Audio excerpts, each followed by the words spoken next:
Indrajit study point में आप सभी का स्वागत है। हम पढ़ रहे हैं एनसीईआरटी क्लास 10 समकालीन भारत 2, जिसका हम पढ़ेंगे 5वां अध्याय खनिज तथा ऊर्जा संसाधन।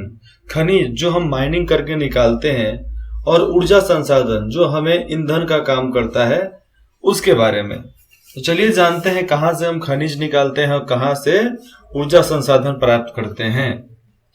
थोड़ा सा पहले यहाँ पर लिखा गया है, उसको बताते हैं। हेवन अपने माता पिता के साथ दूर के गांव से गुवाहाटी आया है। गुवाहाटी एक पहाड़ी इलाका है, तो वहां आया है।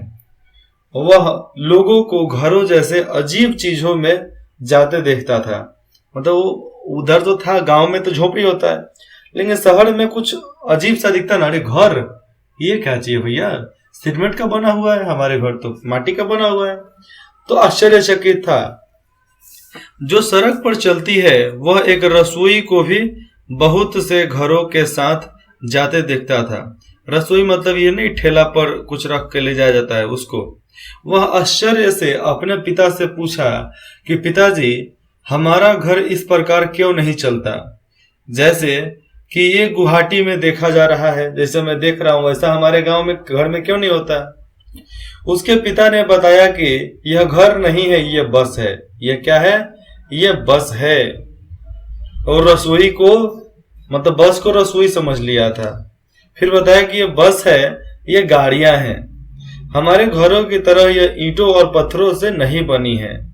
इन्हें बनाने के लिए लोहा, एल्युमिनियम जैसे धातुओं का प्रयोग किया गया है। यह अपने आप नहीं चलते, ये इंजन द्वारा चलित होते हैं, मतलब इंजन द्वारा चलते हैं। इंजन को चलाने के लिए ऊर्जा चाहिए। इंजन को चलाने के लिए कुछ ना कुछ तो चाहिए ना, ऊर्जा चाहिए। इसलिए ऊर्जा हम अभी पढ़ेंगे कि ऊर्जा मिलेगा कहां से। हम अपनी रोजमर्रा की जिंदगी में धातुओं से बनी विभिन्न वस्तुओं का प्रयोग करते हैं, हमेशा करते हैं। पानी पीते हो, उसमें लोटा, चाहे गिलास, चाहे चम्मच, चाहे कटोरी, थाली, कटोरा, छीपा, कढ़ाई, कुकर, कटरा, कटरी और सब बहुत कुछ। काटने वाला चाकू सब धातु से बना है। सब्जी काटने वाला चाकू किस चीज से? धातु से, लोहा से बनता है ना। क्या आप अपने घर में प्रयोग की जाने वाली धातुओं से बनी चीजों की सूची बना सकते हैं? ये धातुएं कहाँ से आती हैं? ये सारा धातु कहाँ से आता है, यही तो जानना है। आपने पढ़ा है कि भूमि परपट्टी मतलब भूमि पर पृथ्वी की ऊपरी परत विभिन्न खनिजों के योग से बनी चट्टानों से निर्मित है। बहुत सारे खनिजों के योग से ही ऊपरी परत अच्छा बनता है, जिसमें फसल उगाया जाता है। इन खनिजों का उपयुक्त शोषण करके ही ये धातुएं निकाली जाती है। इन सारे खनिजों को हटाकर उसके बाद से नीचे से वो धातु को निकाला जाता है। जमीन से उस धातु को बाहर निकाल लिया जाता है। खनिज हमारे जीवन का अति अनिवार्य भाग है। बहुत ज्यादा महत्वपूर्ण रखता है खनिज हमारे जीवन में, क्योंकि हम रोज के रोज जो भी रोजमर्रा में काम करते हैं, किसी न किसी धातु का इस्तेमाल। ब्रश, प्लास्टिक, टूथपेस्ट अलग अलग प्रकार के जड़ी बूटियों से बनता है, और आज तो उसमें बहुत ज्यादा केमिकल डाले जाते हैं। चीरा जो बनता है, चीरा भी लोहा से, तांबा से, अल्मुनिया से बन सकता है। किसी भी चीज से बनाओ। लगभग हर चीज जो हम इस्तेमाल करते हैं, एक छोटी सुई से लेकर एक बड़ी इमारत तक या फिर एक बड़ा जहाज इत्यादि सभी खनिजों से बनते हैं। एक चीज है जो खनिजों से नहीं बनता है, सूरज का रोशनी, चंद्रमा का चांदनी, रात। रेलवे लाइन और सड़क के पत्थर हमारे औजार तथा मशीनों, रेलवे लाइन में चाहे सड़कों में जो पत्थर लगता है, वह हमारे औजार तथा मशीनें सभी खनिजों से बनी है। सभी खनिजों से ही लिया जाता है। कैसे में? रेलवे लाइन में और सड़क में जो पत्थर लगता है, पहाड़ को काट कर लाया जाता है। और हमारे औजार बनाने में, चाहे मशीन बनाने में जो लोहा, अल्मुनिया, तांबा, चांदी, हीरा, सोनी लगता है, सोना, ये कहां से आता है? यह भी खनन करके ही निकाला जाता है। कारें, बस, रेलगाड़ियां, हवाई जहाज सभी खनिजों से निर्मित हैं और धरती से प्राप्त ऊर्जा के संसाधनों द्वारा चलित होती है। जब तक एक ड्राइवर ना हो, जब तक एक इंसान ना हो, तब तक कुछ नहीं चलेगा। यहां तक कि भोजन में भी खनिज होते हैं, हर भोजन में भी खनिज होते हैं जिसे हम खाते हैं। मनुष्य ने विकास की सभी अव्यवस्था को अपनी जीविका तथा सजावट, त्योहारों और धार्मिक अनुष्ठानों के लिए खनिजों का प्रयोग किया है। मतलब इंसान जो है सब अपने फायदे के लिए ही, जिस चीज का इस्तेमाल नहीं भी किया जा सकता है उसका भी इस्तेमाल किया है। किस लिए? अपने आजीविका चलाने के लिए, सजावट के लिए, त्योहार और धार्मिक अनुष्ठान के लिए, सारे चीज में खनिजों का इस्तेमाल किया जाता है। यहाँ पर देखो, खनिज और दंत मंजन से क्या उज्जवल मुस्कान आते हैं। यहाँ पर दंत मंजन की बात आ गई। दंत मंजन आपके दांतों को साफ करते हैं। कुछ आकर्षक खनिज जैसे सिलिका, चूना पत्थर, एल्युमिनियम ऑक्साइड और विभिन्न फॉस्फेट खनिज स्वच्छता में मदद करते हैं, साफ सफाई करने में मदद करते हैं। फ्लोराइड जो दांतों को गलने से रोकता है। फ्लोराइड डालते हैं कि दांतों को गलने से रोके। फ्लोराइड नमक खनिजों से प्राप्त होता है, नमक से ही फ्लोराइड मिलता है। अत्यधिक दंत मंजन टिटेनियम ऑक्साइड से सफेद बनाए जाते हैं। अधिकतर आप देखोगे पेस्ट तो आपको वो उजला उजला मिलेगा, तो उसमें टिटेनियम ऑक्साइड डाल दिया जाता है साफ करने के लिए, जो कि र्यूटेलाइड और इल्मेनाइट तथा एनाटेड नमक खनिजों से प्राप्त होता है। ये सब नमक से मिलता है। कौन कौन? रूटाइल और इल्मेनेट तथा एनाटेज, ये सब चीज नमक से आपको प्राप्त होता है। कुछ दंत मंजन जो चमक प्रदान करते हैं उनका कारण अभ्रक है। अभ्रक मतलब एकदम एसिडिक है, तुरंत आपका दांत मसूरा सब फाड़ फूड़ देगा। टूथब्रश व पेस्ट, आप उसको टूथब्रश बोलो या आप उसको पेस्ट अलग हो गया, तो दोनों की ट्यूब पेट्रोलियम से प्राप्त होता है। जो दोनों का ट्यूब होता है, ट्यूब मतलब क्या चीज, वो जो प्लास्टिक का सिरा होता है ना, जो पेट्रोलियम से प्राप्त होता है, पेट्रोलियम से प्राप्त प्लास्टिक से बनी होती है, इसलिए बहुत लचीला होता है वह। अब यह बताइए कि खनिज कहाँ पाए जाते हैं। अब सब हो गया, तो खनिज कहाँ पाए जाते हैं? किसी भी चीज का वेस्टेज नहीं होता है भैया, सब चीज का इस्तेमाल किया जाता है, बस जरूरत है नजरिए का। जरा ध्यान से सोचें और बताएं कि रोशनी देने वाले बल्ब में कितने खनिज प्रयुक्त होते हैं, कितना खनिज उसमें होता है। सभी सजीव वस्तुओं को खनिज की आवश्यकता होती है। जो भी जिंदा वस्तु है उसको खनिज की जरूरत होती है। खनिजों के बिना जीवन प्रक्रिया नहीं चल सकती। यद्यपि हमारे कुल पौष्टिक उपभोग का केवल 0.3% भाग ही खनिज है, तथापि ये इतने महत्वपूर्ण और गुणकारी हैं कि इनके बिना हम 99.7% भोज्य पदार्थों का उपयोग करने में असमर्थ होंगे। हम 0.3% खनिजों का इस्तेमाल करते हैं खाना को टेस्टी और अपने आप को स्वस्थ बनाने में। बाकी 99.7% खा जाते हैं। अब आता है खनिज क्या है।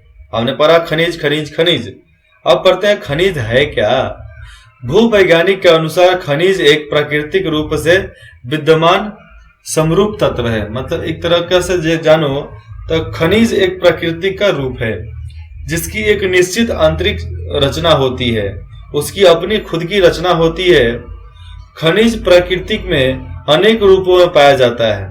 खनिज जो है प्राकृतिक मतलब हमारा नेचर में, हमारे मौसम में, हमारे वायुमंडल में अनेकों प्रकार के होते हैं, जिसमें कठोर हीरा और नरम चूना, कठोर हीरा और नरम चूना तक सम्मिलित है।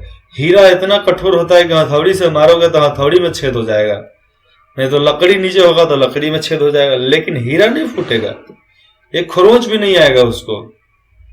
और सबसे आसान है चूना, थोड़ा सा पानी डाल दो चूना फूट जाएगा। मतलब एक जग पानी डाल दो और 2 को ढेला उसमें डाल दो चूना का, ढबक कर तुरंत चूना पिघल जाएगा। 24 घंटा तक ढबकाया जाता है उसको। खनिज इतने विविध क्यों है, खनिज इतने अलग अलग प्रकार के क्यों हैं? आप चट्टानों के विषय में पहले ही पढ़ चुके हैं। चट्टानें खनिज के समरूप तत्वों के यौगिक हैं। सारा खनिज चट्टानों से लिया जाता है। कुछ चट्टानें जैसे चूना पत्थर केवल एक ही खनिज से बनी है, बस मतलब चूना पत्थर का पहाड़। लेकिन अधिकतर चट्टानें विभिन्न अनुपातों के अनेक खनिजों का युग है। अधिकतर चट्टान देखेंगे तो अनेकों खनिजों के भंडार हैं वो। यद्यपि 2000 से अधिक खनिजों की पहचान की जा चुकी है। आज पूरा विश्व में 2000 खनिजों की पहचान हो चुकी है। लेकिन अधिकतर चट्टानों में केवल कुछ ही खनिजों की बहुतायत होती है। देखा जाए तो अधिकतर चट्टानों में कुछ ही चीज है जिसको बहुत बड़े पैमाने पर वहां से पाया जा सकता है। एक खनिज विशेष जो निश्चित तत्व का योग हो। समझो यहाँ पे एक खनिज भले एक बहुत अच्छा स्रोत हो, मानते हैं, उन तत्वों का निर्माण उस समय के भौतिक और रासायनिक परिस्थितियों का परिणाम है। अब देखा जाए तो इन सब का निर्माण हमारे भौतिक तत्वों के वजह से होता है, हमारे रासायनिक तत्वों की वजह से होता है, हमारी इच्छा की वजह से होता है, हमारे लालच की वजह से होता है। इसके फलस्वरूप ही खनिजों में विविध रंग, कठोरता, चमक, घनत्व तथा विविध क्रिस्टल पाए जाते हैं। मतलब में यहाँ पर समझ लो अलग अलग प्रकार के रंग होते हैं और बहुत ज्यादा मजबूत भी होते हैं, चमक भी होता है, घनत्व भी वैसा ही हाल है, तथा विभिन्न क्रिस्टल, मतलब क्रिस्टल को तो चमकीला में ही आता है वो भी, लेकिन चमक से थोड़ा ज्यादा होता है। तो भूवैज्ञानिक इन्हीं विशेषज्ञों के आधार पर खनिजों का वर्गीकृत करते हैं। जो भूवैज्ञानिक होते हैं यही सब के वजह से वो खनिजों का वर्गीकरण कर सकते हैं, नाम दे सकते हैं, नामकरण कर सकते हैं। भूगोलविदों और भूवैज्ञानिक द्वारा खनिजों का अध्ययन कैसे? भूगोलविद स्थलीकृतियों की बेहतर जानकारी हेतु खनिजों का अध्ययन भूपृष्ठ के एक अंश के रूप में करते हैं। भूगोलवेत्ता खनिज संसाधनों के वितरण और खनिजों से संबंधित आर्थिक क्रियाओं में ज्यादा रुचि रखते हैं, परंतु एक भूवैज्ञानिक खनिजों की निर्माण प्रक्रिया, इनकी आयु और खनिजों के भौतिक और रासायनिक संगठनों से संबंधित विषयों की जानकारी देता है। बस भूवैज्ञानिक एक है जो जानकारी देता है और एक भूवैज्ञानिक है जो खोज करता है। सामान्य और वाणिज्य व्यापारी उद्देश्य हेतु खनिज निम्न प्रकार के वर्गीकृत किए जाते हैं। व्यापार के लिए ही खनिजों को अलग अलग प्रकार में उसको बांटा जाता है। उसके हेतु आयसक शब्द का प्रयोग किया जाता है। बांटने के लिए आयसक शब्द का प्रयोग किया जाता है। खनन का आर्थिक महत्व तभी है जब आयसक में खनिजों का संचयन पर्याप्त मात्रा में हो। खनिजों का सबसे ज्यादा फायदा कब होगा कि हम खनिज कर रहे हैं, कुछ मिलवे नहीं करेगा तो फायदा कौन है बात का?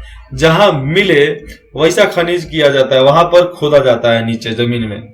खनिजों के खनन की सुविधा इनके निर्माण और संरचना पर निर्भर करती है कि कितना कैसे खोदा जा सकता है। बस खनिज सुविधा इनके मूल्य को निर्धारित करता है। वह खनिज कितना सुविधा वाला है, कैसा है, उसके निर्भरता पर असर करता है कि भैया वो है कैसा। जितना कारगर उतना खुदाई होता है, कारगर खत्म, खुदाई खत्म। अतः हमारे लिए मुख्य सॉल समूहों को समझना अत्यंत आवश्यक है जिसमें ये खनिज पाए जाते हैं। हमें वह समझना, वह आयंत समझना, वह कारण समझना, वह समूह को समझना बहुत ज्यादा महत्वपूर्ण हो जाता है, बहुत आवश्यक हो जाता है जो खनिज पाए जाते हैं। खनिज अगर कोई भी पाया जाता है तो उस पर लैब बैठता है, लैब बैठकर देखता है कि इसमें कोई जीवाश्म तो नहीं है, इंसान के शरीर पर जाएगा तो इंसान के शरीर को घाव तो नहीं पहुंचाएगा, चोट तो नहीं पहुंचाएगा, तो ये सब जांचा जाता है पहले। खनिज प्रायः निम्न सॉल समूहों से प्राप्त होता है। खनिज कहां से प्राप्त होता है?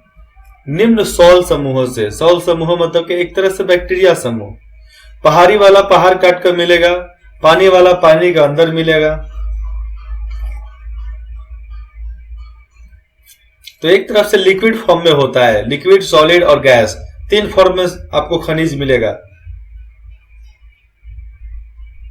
जिसमें मैं सॉलिड में बता दूं, सॉलिड में आइस, ठीक है, सोना, हीरा, प्लेटिनियम, यूरेनियम सब आपको हार्ड में मिलेगा। अब लिक्विड में आ जाओ, लिक्विड में पेट्रोलियम, पेट्रोलियम लिक्विड में आता है ना, पेट्रोलियम, पानी और भी जो बैक्टीरिया आता है सब लिक्विड में आता है। अब आता है गैस में, गैस में एलपीजी, सीएनजी, तो ये सब गैस कहां से होता है, बायोगैस, सब आपको 3 प्रकार के ही होते हैं। एक होता है सॉलिड, लिक्विड और गैस, उसके बाद एक आता है प्लाज्मा, एक और है जिसका नाम मैं शायद भूल रहा हूं, अभी बताऊंगा कभी। अग्नेय तथा क नंबर, अग्नेय जिसमें आग लग सके, अग्नेय तथा कयांतरित चट्टानों में खनिज दरारें, अग्निया मतलब ज्वालामुखी जहां से फट सकते हैं, उसमें दरारें होती हैं। दरारें जोरों, भंसरों और विद्रोह में मिलते हैं। ये कहां पे, जोरों और भ्रांसों और विद्रोह में मिलते हैं। छोटे जमाव सिराओं के रूप में, छोटे जमाव कहीं छोटा सा पानी जम गया, और बृहद जमाव परत के रूप में पाया जाता है। छोटा जमाव हो तब भी काई मिल जाएगा, बड़ा जमाव हो तभी काई मिल जाएगा। तो उस काई से भी किसी ना किसी चीज का निर्माण होता ही है। इसका निर्माण भी अत्यधिक उस समय होता है, सबसे ज्यादा उस समय होता है जब ये तरल अथवा गैसीय अवस्था में दरारों के सहारे भूपृष्ठ की ओर धकेले जाते हैं। सबसे ज्यादा दिक्कत तो तब होती है जब दरार से गैस बाहर निकलने लगता है, जमीन के ऊपर गैस निकलने लगता है, क्योंकि इतना प्रेशर होता है ना, ढकेलने लगता है ना नीचे से, वो ऊपर आते हुए ठंडे होकर जम जाते हैं। क्या होते हैं, ठंडे होकर जम जाते हैं। मुख्य धात्विक खनिज जैसे जस्ता, तांबा, जिंक और सीसा इत्यादि इसी तरह सिराओं और जमाओं के रूप में प्राप्त होते हैं। सिराओं और जमाओं का मतलब क्या समझते हो, लिक्विड में मिलेगा, नहीं तो आपको पत्थर रूप में मिलेगा। ऐसे ही 2 प्रकार में आपको मिलेगा, उससे आप जो बनाओ कोई मतलब नहीं है। यहाँ पर सीधा है जस्ता, तांबा, जिंक और सीसा, ये 2 तरीके से मिलते हैं, सिराओं और जमाओ। जमाओ मतलब सिराओं में आ जाएगा बहने वाला, मतलब लिक्विड फॉर्म, जमाओ में आ जाएगा सॉलिड फॉर्म, ठीक है। तो 2 तरीके से पाए जाते हैं। जस्ता आपको लिक्विड में भी मिलेगा और सॉलिड में भी मिलेगा। तांबा को पिघला दो तो लिक्विड, गर्म करो तो सब पूरा एकदम कठोर हो जाएगा। जिंक का भी वही हाल है, सीसा का भी वही हाल है, थोड़ा सा पिघला दोगे तो पूरा पिघल जाएगा। अनेक खनिज अवसादी चट्टानों के अनेक खनिजों संस्तरों या परतों में पाए जाते हैं। मतलब कोई उसके बीच में पाया जाएगा, नहीं तो गिरते हुए, नहीं तो उसका परत, पहाड़ का परत काट लिया जाता है, बस हो गया काम। इसका निर्माण दैक्षित परतों में विक्षेपण या संचयन और जमाव का परिणाम है। जैसे में काई कब लगता है, जब वहां से पानी गिरता है, बर्फ जम जाता है तो बर्फ जमेगा तो ऊपरे परत न छीलेंगे हम लोग, ऊपरे परत न पिघलेगा, तब बर्फ, ये सब आपको पहाड़ में अलग अलग श्रेणी में मिल जाएंगे। खनिज देखो कोई एक प्रकार में नहीं मिलता, किसी भी पहाड़ पर चल जाओ तो खनिज कितने प्रकार में है, पहले पेड़ पौधा, फिर मिट्टी, फिर ऊपर से काई, काई के ऊपर काला पत्थर, काला पत्थर के ऊपर एकदम और भी बहुत जड़ी बूटियां होती हैं, वो सब। कोयला तथा कुछ अन्य प्रकार के लौह अयस्क का निर्माण लंबी अवधि तक अत्यधिक ऊष्मा और दबाव का परिणाम है। बहुत ज्यादा लंबा समय लगा है उसको बनने में। अवसादी चट्टानों में दूसरी श्रेणी में चले जाएं तो खनिजों में जिप्सम, पोटास, नमक और सोडियम सम्मिलित हैं। नमक का पहाड़ होता है जिसको काला नमक बोलते हैं, पोटास का पहाड़ होता है, जिप्सम का भी होता है।